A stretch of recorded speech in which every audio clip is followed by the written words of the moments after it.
আর বয়স নাই যে আমরা মদিনাতে যাবো হজ করতে। টাকা বয়স যখন আছে তখন টাকা নাই, আর টাকা যখন আছে তখন বয়স নাই।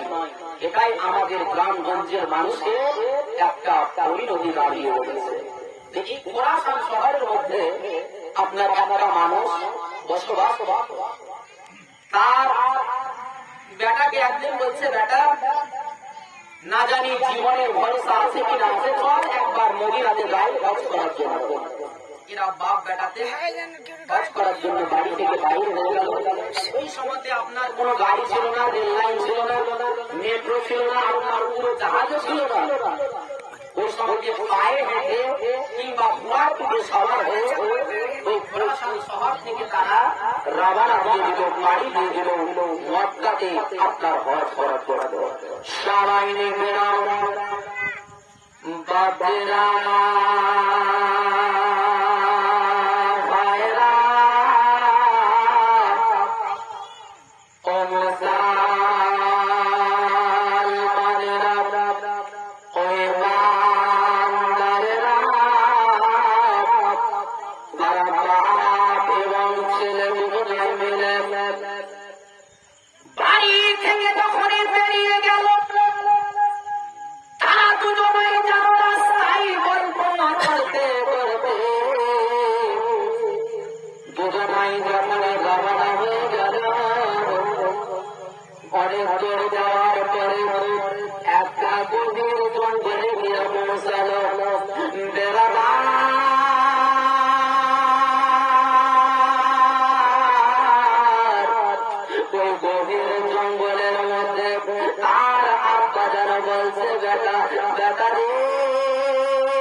রাত্রেবেলায় আমরা আর জঙ্গলের ভিতরে যাব না, আমরা আর জঙ্গলে হাঁটবো না, যেহেতু এখনকার সময়টা আলাদা। এই রাত্রেবেলায় জঙ্গলে কত না টাকা থাকতে পারে, কত টাকা থাকতে পারে, কত ছিনতাইকারী থাকতে পারে, এই জঙ্গলে কত হিংস্র জন্তু থাকতে পারে। এই জন্য আমি তোমাকে বলে এই জায়গাতে আমরা আজকে রাতটা কাটিয়ে দেব, আজকে আমরা সারাটি রাত কাটিয়ে দেব। এখানে রাতটা কাটিয়ে দেওয়ার পরে সকাল যখন হয়ে যাবে আবার এখান থেকে আমরা মক্কার দিকে রওনা হয়ে যাব। আর সন্তানটা বলল, আপনার যেটা ইচ্ছা, আপনি যেটা বলবেন আমি সেটাই করতে পারি। তারা যেন পাপ কাটাতে, সেখানে যেন রাত কাটাতে লাগলো। বাবা মানুষের যেন নিঃশ্বাসের কোন বিশ্বাস নাই, মানুষের জীবনের কোন ভরসা নাই। মানুষের যখন আয়ু, মানুষের যখন কোন সময় চলে আসবে, মানুষের যখন টাইম চলে আসবে, আমার আল্লাহ রাব্বুল আলামিন, আমার আল্লাহ বলছে, আল্লাহ রাব্বুল আলামিন বলছে, ফাইজা জাআজালুহুম লা ইস্তাখিরুনা সাআতান ওয়া লা ইস্তাগফিরুন।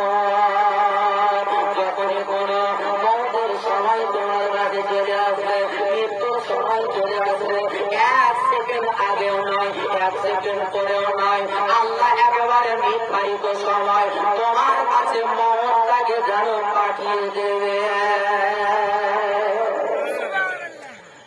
এই ছেলেটা যেন আব্বা জানকে নিয়ে একটা গাছের তলাতে একটা যেন তাম্বু জেলে দিল। বাবা আরে তাম্বুর ভিতরে যেন বাপ বেটাতে যেন শুয়ে পড়ল।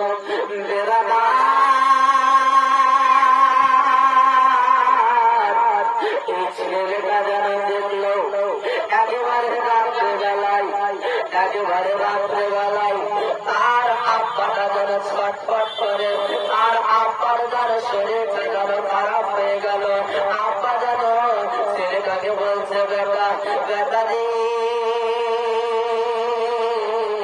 ওরে আমার লাভ, ওরে আমার কলেজার পুতুরা, ওরে আমার নয়নের পুতুর, ও বেটা শোনো গো, আমি যে তোমাকে ছোটবেলায় কতই না কষ্ট করে লালন পালন করেছিলাম, যে সমাজে তোমাকে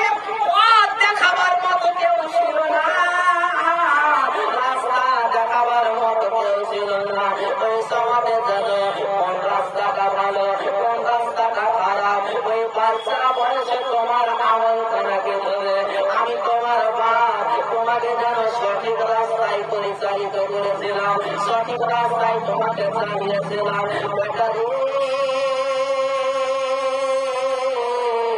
আমি যে জীবনে অনেক গুনার কাজ করেছে, অনেক আমি গুনাহ করেছে, দুনিয়াতে এমন কোন কাজ নাই যে আমি ওই গুনার কাজটা আমি করিনি। ছেলেটা যেন আব্বার মাথার পাশে বসে আছে, আল্লাহর কাছে দোয়া করে, আল্লাহ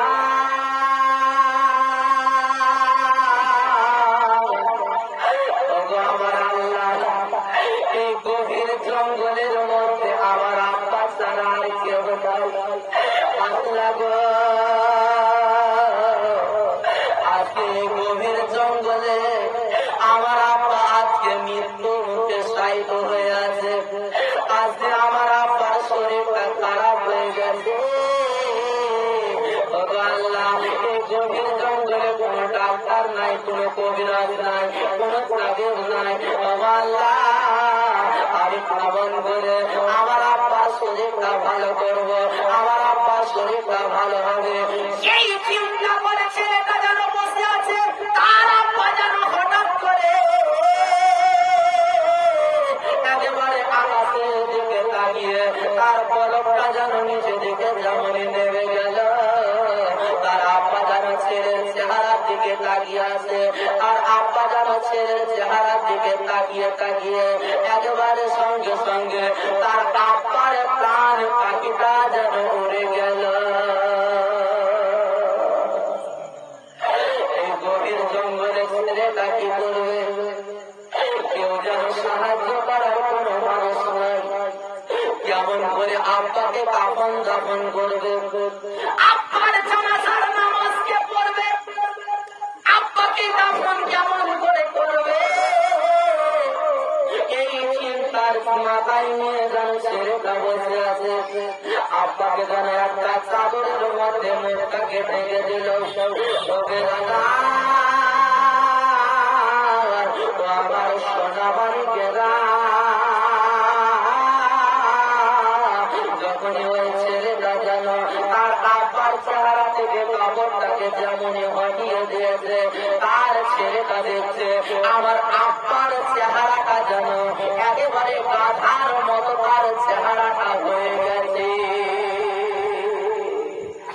যেহেতু তার আব্বা দুনিয়াতে সুদ খেত, সুদ 1000 টাকাতে আপনার 100 টাকা কিংবা 50 টাকা সুদ খেত। এই সুদ খাওয়ার কারণে তার আব্বা ইন্তেকাল করার পরে তার আব্বার চেহারাটা একেবারে গাধার মতো হয়ে গেল।